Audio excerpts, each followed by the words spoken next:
WDAM, Laurel, Hattiesburg. You're watching News 7 Weekend Night Beat. You've got 7 on your side. George Zimmerman's verdict has sparked growing tensions across the country. Good evening and thank you for joining us. I'm Vanessa Pacheco. That story tops our newscast tonight. There was instant and impassioned response to this verdict from coast to coast. Protests stretching from the courthouse in Sanford to the streets of Oakland, California, where some demonstrators smashed windows and vandalized cars. Our coverage continues now with Gio Benitez in Sanford. Overnight, the drama that started here at the county courthouse. Nationwide protest! Following George Zimmerman's acquittal has sparked growing tension across the country. The system has failed us! In California, hundreds of people hit the streets to march in protest of the not guilty verdict. Amid the chaos of demonstration, burned flags and this violent attack on a police car caught on camera. No justice, no peace! Upset protesters rallied outside of the Daley Plaza in Chicago, and others congregated throughout the nation's capital. Here in Sanford, we watched as supporters of Trayvon Martin heard the verdict. We, the jury, find George Zimmerman not guilty. And right outside the courthouse, this is so crazy. Emotion. You were crying the moment you heard that verdict. You drove all the way from Georgia. Yes. Just for this. I couldn't imagine being that family right now. I just thought we were going to get some kind of justice. Zimmerman's supporters also showed up to the courthouse before the verdict was read. I'm here to express my opinion. I believe that George Zimmerman is an innocent man. Zimmerman's acquittal even reached the entertainment stage. Last night, Beyoncé called for a moment of silence for the 17-year-old Martin during her show in Nashville before singing "I Will Always Love You." And 73-year-old Lester Chambers was assaulted on stage after dedicating a song to Trayvon Martin, and messages of disappointment from civil rights leaders, such as Jesse Jackson saying, "We are saddened and disappointed by this decision." In a written statement, the NAACP said justice failed Trayvon Martin and called for the Justice Department to conduct a civil rights investigation. The department said it continues to evaluate the evidence from its first investigation and the trial. We spoke to some viewers in the Pine Belt area about their thoughts on the Zimmerman trial, and here's what they had to say. I think as long as you focus on justice, the truth will bear itself out. If you focus on anything else but that, you will fail. My heart goes out to the lady because I had a son to get killed, and I feel that the man should have been, served and give that lady some kind of closure. When you put color on anyone, it makes it harder for anyone to see the truth. For him to plead self-defense, I think, is irrelevant because the bottom line is that he didn't follow the directions of law enforcement when he contacted them. And if he had, this wouldn't have happened.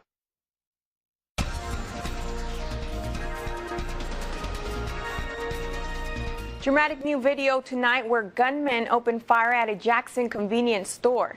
JPD releases surveillance video of the violent attack on a man and a woman at the gas stop convenience store on North State Street.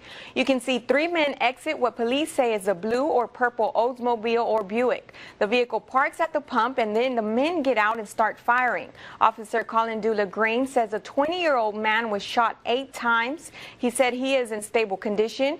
A woman, 22 years old, was sitting in a white Toyota when she was struck 3 times in the leg. Her injuries are not believed to be life-threatening. No arrests have been made.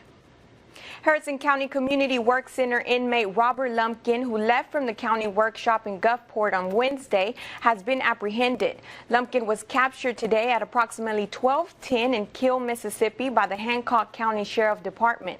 Authorities received a call from a concerned citizen which led them to find Lumpkin walking down a street. They captured him without incident. Lumpkin is serving a 12-and-a-half sentence for a conviction of burglary from Pearl River County. He will be transported to Central Mississippi Correctional Facility and may receive an additional 5-year sentence if convicted of escape.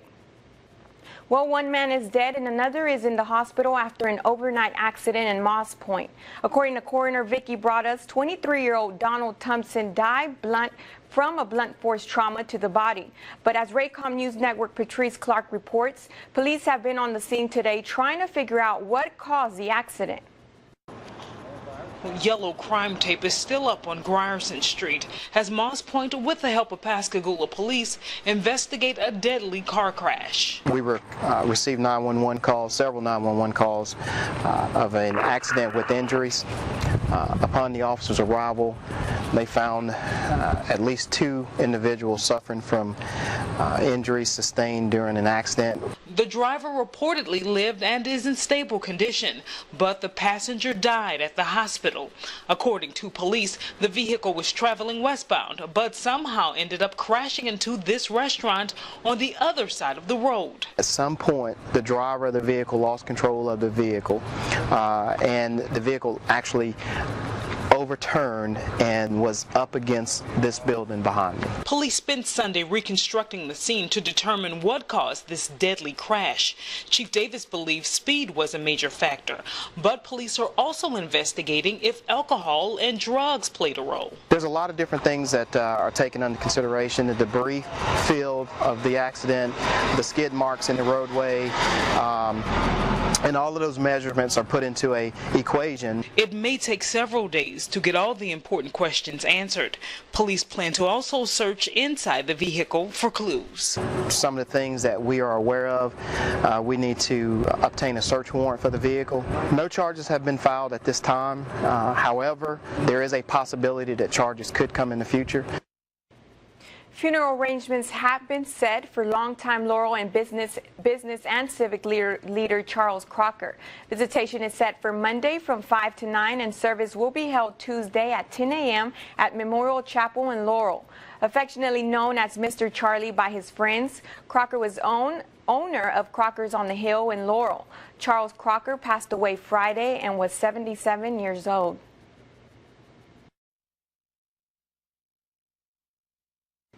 A Laurel woman celebrated a century of life today. Family and friends of 100-year-old Opal Shepard held a birthday party at her home near downtown Laurel and reminisced on the many memories they've shared throughout her life. Shepard was born in 1913 and loved to travel the country with her husband before settling in the Laurel community in 1938. She says the secret to her long and healthy life is always being surrounded by her loved ones and her love for fishing and dancing. Those who know her says she has a big heart and a huge zest for life. Well, I don't know what I am supposed to feel like, but I feel good and happy that I'm here on this earth. God's been good to me. We love to fish and we love to dance, and we did. We fished and we danced. I always knew that she most likely would make it to 100 because she's always loved life, and she's always been energetic and had a wonderful positive attitude. And I just knew that we would be celebrating this 100th birthday, and it's been such a blessing and such just, you know, a gift from God. She's always been such fun. I mean, loved to dance, loved to fish. She still goes to the casinos and has a great time and has a wonderful laugh and smile and just is a neat lady, even though she's 100. Ms. Shepard said it's a wonderful feeling to reach such a milestone, and she hopes to see many more years to come. Well, from 100th birthday to the achievement of a crown, the new Miss Mississippi is now preparing to represent the state at the Miss America pageant. Raycom News Network Maggie Wade has more on Miss Mississippi 2013, Chelsea Rick. The night began with the announcement of the top 10. Each of the 10, including Chelsea Rick, Miss Amory Railroad Festival, competed in evening wear, talent, and swimwear. Rick was the preliminary winner in swimwear Thursday and talent Friday night. When the top 5 was called, Rick heard her name again. It finally boiled down to Miss Amory Railroad Festival and Miss University of Southern Mississippi, Hannah Roberts.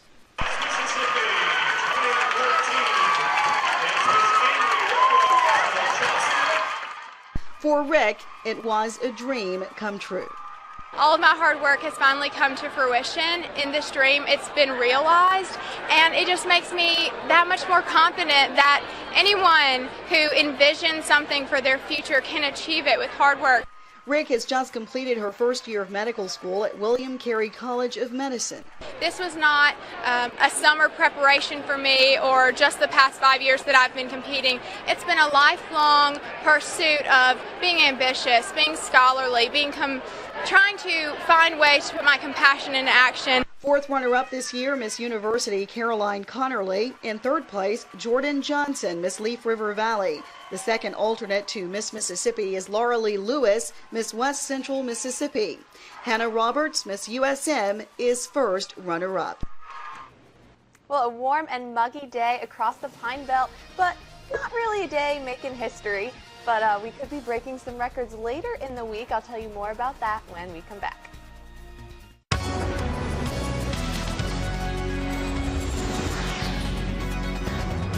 Good evening, everybody. Hope this Sunday evening finds you doing well. You know, I also hope that you had that umbrella with you today as you were out and about. Mother Nature certainly delivered in terms of those showers and storms across the Pine Belt. Those storms have since fizzled out, though. Our Southern Pine Electric Power radar really giving us a pretty clean scan, so a nice evening as you head outdoors. Now, our Alpha Insurance Skycam, though, just a few puddles it's showing here at Petro Nissan in Hattiesburg. On the plus side, it looks like those cars got a nice little bath this afternoon. Currently in the mid-range of the 70s there, so things cooling down nicely in Hattiesburg. Now, it was a little muggy, a little warm out there today, but really nothing to write home about. We were actually a little bit below that average. That high temperature came in today at 88 degrees, so a good 4 degrees below average. And then check it out on the low side of things, a little bit below average as well. We bottomed out right around 69 degrees early this morning. Currently, though, cooling off nicely rather quickly as well. 74 right now for our temperature, and the airport giving us a reading of nice, calm, light winds out there. Now, we'll head outside and take a closer look at those temperatures around the area. Maybe you can pick one that's close to your home. 73 right now, Brooklyn, 77 in Wiggins, 79 there in Gulfport. 80 degrees for folks in Leakesville. That seems to be our warm spot this evening, but really a nice summer night to be had by all. Now, speaking of summer, we know that the heat and the UV index are really something we need to be concerned about, so I'm going to give you a little peek on here. 10.8 on a scale that goes all the way up to 12. 12 is the highest, of course, means that our sun is the strongest. So 10.8 is what we came in at today. 10.9 for tomorrow, and really holding steady, continuing that trend as we head throughout the week. So despite those showers, make sure you have that sunblock with you, as well as that umbrella, and stay hydrated as well. Now, our futurecast as we go throughout the next couple of days, you know, I think this model could actually be underdoing it a little bit. I'm going to keep our rain chances right around 50% for tomorrow. We'll, of course, peak those in the early afternoon hours, right around lunchtime. Then as we head into Tuesday, look at that. Another pretty rainy day for us. I'm going to call it about a 40% chance. Then as we head into Wednesday, good news. Looks like we could finally be drying out just a bit.